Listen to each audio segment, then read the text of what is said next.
Mike Baca here with UCN Live. We just finished up the Golovkin Lemieux presser.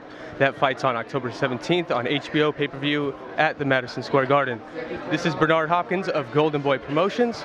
Bernard, you mentioned in the press conference that you wanted to send a message to the boxing world, and this fight solidified your message. What is that message? That message is October 17th, November 21st, and in between that you have Matisse fighting another big puncher. The message is loud and clear. You know, just like UCN, your outlet to the media, y'all believe y'all the Undisputed. Absolutely. That's why UCN Undisputed. Yep. We feel the same way as a promotion company, but that's saying that now we got to go ahead and put the product out for people to analyze it, whether they're critics, whether they're fans, or all above. It's important to have a goal in any parts of setting goals for yourself in life, but one of ours is important, and you mentioned it earlier, sending a message. You know why? Because we're going to have a lot of people, whether they want to do it or not, step up their game or get out of the business, or be forced out. Not forced out by bullyingness, but forced out by lack of production. And when your performance is not being recognized to the fans and to the networks that gotta pay, or in some cases, waiting to see who has quality more than who's buying dates to get airtime on our networks, when they realize that they've been bamboozled and hoodwinked, they're gonna understand that the ultimate return of that good investment is to what? To put on the best quality fights, to put on the best fights for your network, and of course we have to make the fights as a promoter company, promotional company. It's really, to me, it's not difficult to understand that process. You know, most of the people in this business of boxing no strike at myself are brighter than me. They just forgot common sense. And that's the key. They're so bright that they somehow disregard the fundamentals of common sense, which normally make them head to an early grave in business and sometime in life. I really understand that because I've seen it happen in a lot of ways. Now, you didn't mention him by name, but I'm going to assume I don't have to mention, and don't assume nothing. Yes. Because if I didn't say it, assumption and assume is actually baiting a person to either concur with what you said or deny it. I will not play that game, but the realistic game that I will play is you look at what everybody is doing and judge us by that. See, fair game to me is if you got the same store and selling the same product,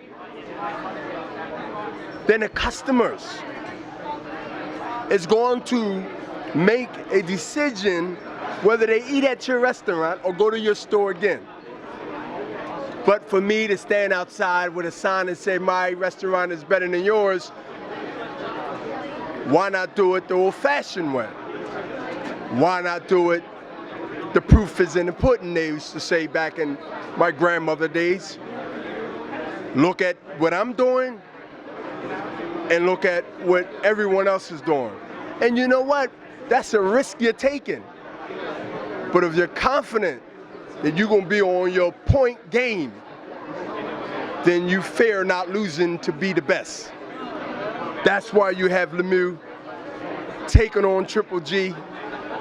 That's why you have those unique historic moments that we shouldn't be praising as a unique historic moment if we're talking about fighters that call themselves the best or even fighters. That's the difference between being a champion of opinion or being champion of the old school of DNA I come from, proving it. That's the cloth that I'm cut from. And you know what? I believe a lot of people of any age, because I'm not going to discriminate whether you're young, whether you're middle age or older, because I believe if you got it at whatever age you got that message and understand it, then you're on board. If you're not, then you have that right, then you're not on board. I'm glad that we are showing boxing world and hopefully corporate world that they get a chance through the holiday, well, towards the holiday, to be able to ration out their pay-per-view money beforehand and not have to pay ransom. Yes, I said the word ransom. To buy something that they really don't want to buy. And another example of them wanting to put on the best fights is Cotto Canelo, and that's going to take place in November in Las Vegas on HBO pay-per-view as well. But let's talk about you. You want to fight one more time, and you're eyeing Arthur Abraham. Where are we at in that process? Talks is talking, not just through the media. Arthur Abraham's people have a relationship with us. It's not brand new, but it's just been rehashed on other deals and other situations. I can announce that because it's been out there already. It gets a little easier when you have two minds talking about what we're doing now with K2, as I mentioned it, and Golden Boy Promotion. The super middleweight division is the division I leaped over because A, I knew, which most people didn't think so, that I can beat Antonio Tarver, a guy that probably walks around at 205, 210, soaking wet easily, versus a guy that fought middleweight 12 years and made 20 defenses, and in between fights, never gained more than 5 or 6 pounds past his fighting weight. That is unique, beyond discipline. But I wanted to make history because Ray Robinson come out but couldn't complete the 15 rounds of a light heavyweight championship fight in Yankee Stadium. And I done it. I done what? Took the stage, took the challenge, and I made history. But there's one thing that I didn't do. I didn't become a champion because of the historic moments that I'm glad that I achieved it. And now that I'm going back to a weight class that I never really stopped at, as a champion or as a top level 68 pounder. Yes, I want to go grab a champion in 3 divisions. The middleweight, yes, and I jump from middleweight. If you're starting from the middleweight to the light heavyweight, you would think that I can't count as good because I jumped from 1 to 3. But I'm going back to get 2. Because 2 to me is important, I feel, in spite of the disagreements others say, what can you do? You've done everything. Well, that's your opinion. Even though you didn't say that, but I know that's on people's mind. I will leave on my terms, and that will be the last one.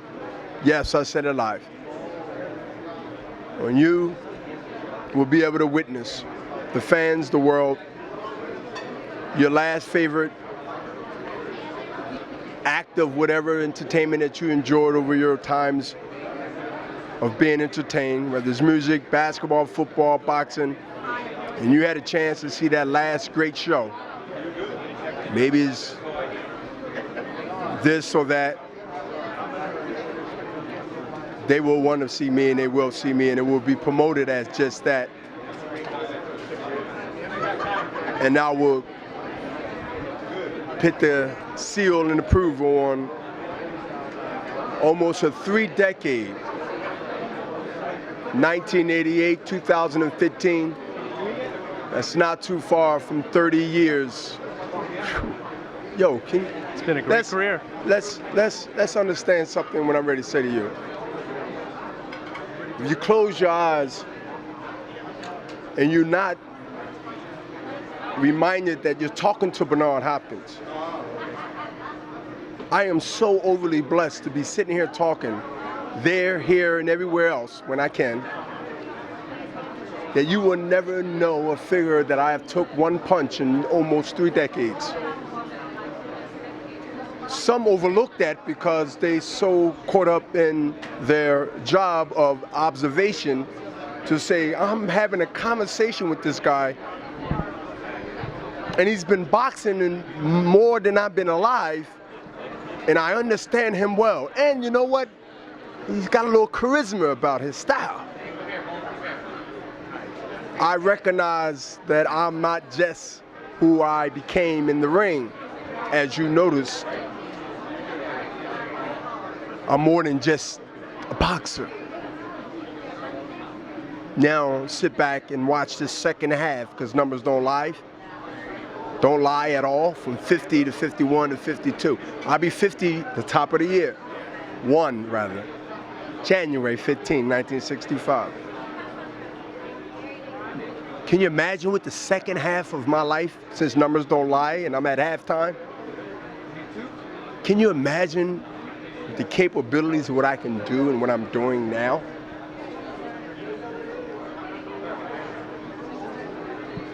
I will not reveal it, but I will say that it's mostly what I'm doing now. From commentating on HBO, 11 to 12 years, respectful partner in Golden Boy Promotion, signing fighters, building the brand even higher and stronger. You know, one thing we like here in America, whether we disagree to agree, there are problems, and a lot of things need to be fixed of color. That's clear. But they love, and we love, comeback stories. For some reason, if you're coming off the ground, whether it's dependent on something to make you feel good or escape reality, or even a story that motivates you, and you don't even have to know me. We root for that underdog here in this country. That's why everybody's coming here. Fighters from everywhere. In spite of the differences that we should have got rid of 50 plus years ago. And that's all in a nutshell of how I think, tied in with boxing, tied in with my personal life, tied in with my vision, that don't necessarily have to play out to be what I'm speaking about.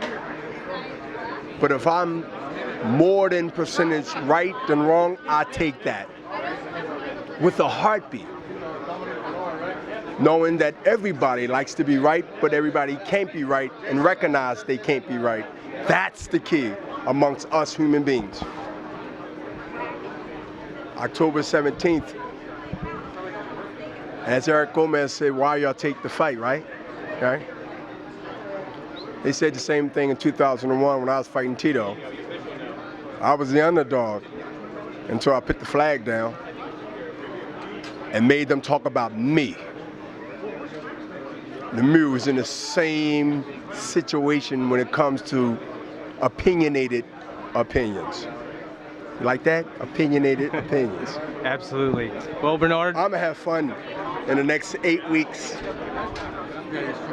leading to October 17th, knowing that we're giving what we promise to the world of boxing. Cool. absolutely. You heard it here. October 17th, Golovkin Lemieux, for Bernard Hopkins. 2 questions, the answers, worth 100 of them. I'm Mike Baca, UCN Live.